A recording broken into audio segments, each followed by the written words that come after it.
What up, meatbags? Deanbot the Machine Bot here. Welcome back to Let's Play Resident Evil. Now, I know what you're thinking. This is not where we left off. What's going on? Well, I had a little bit of an issue with my recording setup, whereas I continued to play and apparently forgot to hit the record button. So, there was this chunk of section that you missed here. So what I'm going to attempt to do is try to walk you through what I did from where I was, and that way you don't feel too terribly left out by what happened. So as we can see at the top of the archway right there where the typewriter item box is indeed where I left off. So we ended up having to go around to the right side there in that weird ass looking hallway, got through there to that big elevator room that's still red because I didn't pick up an herb in there, and that led you to a back room in that area down there. Now that back area down there is where you found the crank. You ran into another individual named Ricardo who called you a backstabber, a double crosser, and before we could get any further answers out of him, he was mysteriously shot. So we started to pursue his killer and came back to this area right here with the crank. We were able to get past that gap that was in the floor right there.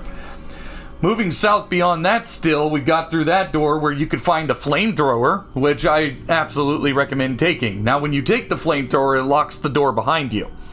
But we don't need to worry about that part, because in the big rectangular room right down under there, you end up fighting a giant spider with a couple of little spiders, and they give you the flamethrower to deal with it. So it's not too difficult to get past the spiders, just flamethrower them, you'll be just fine.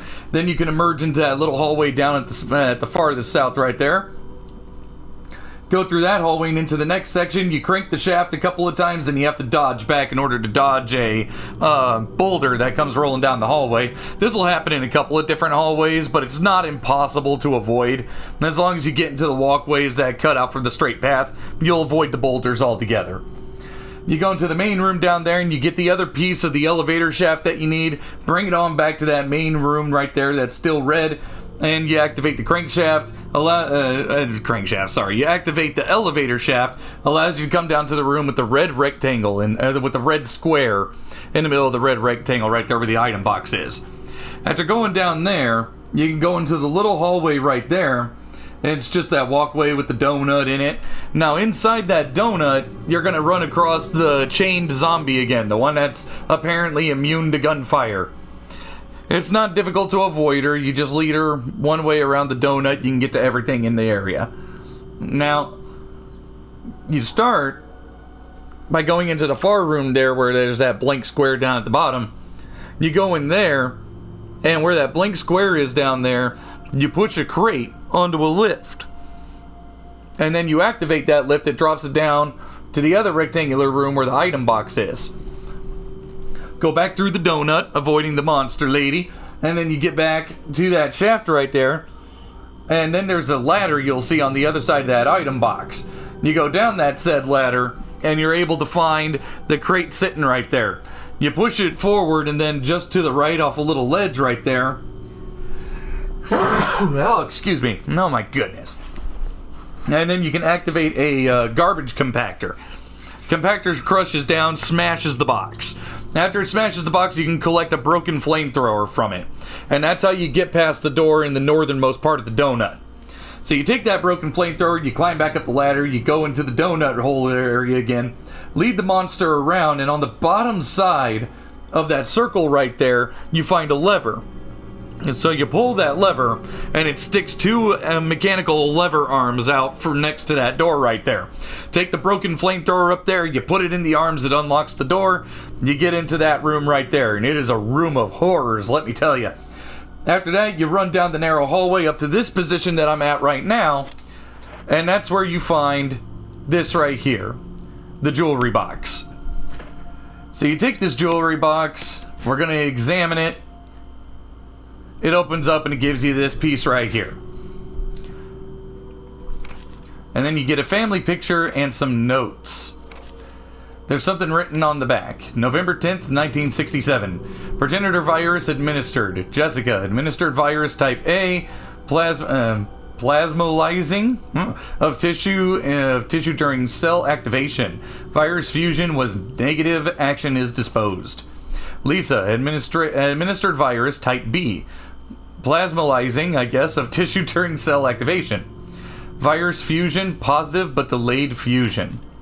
Body modifications, observed constant results. Status, continue protective observation. George, action terminated, November 30th, 1967. There's a journal left by someone. November 14th, 1967. I feel dizzy after that shot they gave me. I don't see Mom. Where did they take her? She promised that we would escape together. Did she escape alone and leave me behind? November 15th, 1967. I found Mom. We ate together. It was very happy. But she was a fake, not my real mom. Some face, but different inside. Same face, but different inside. Have to find Mom. Have to give face back to Mother. I got Mom's face back. Nobody can have my mom except me. I attached her face to me so she doesn't go away. Because Mom's sad when I meet her without her face. November 17th, 19-something-7. From inside box, scent of mommy. Maybe true mother there. Stone box hard. It hurt. Steel rope in the way. Can't see mother because 4 stones. So yeah, some very, very traumatic stuff happening down here. Apparently the zombie that's in chains was the little girl known as Lisa, the daughter of both George and the other lady. I can't remember her name even though I just read it. So obviously she's somewhere with her mother who's in a stone coffin and something to do with 4 stones holding a chain to it.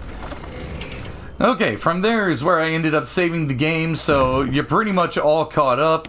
We just gotta...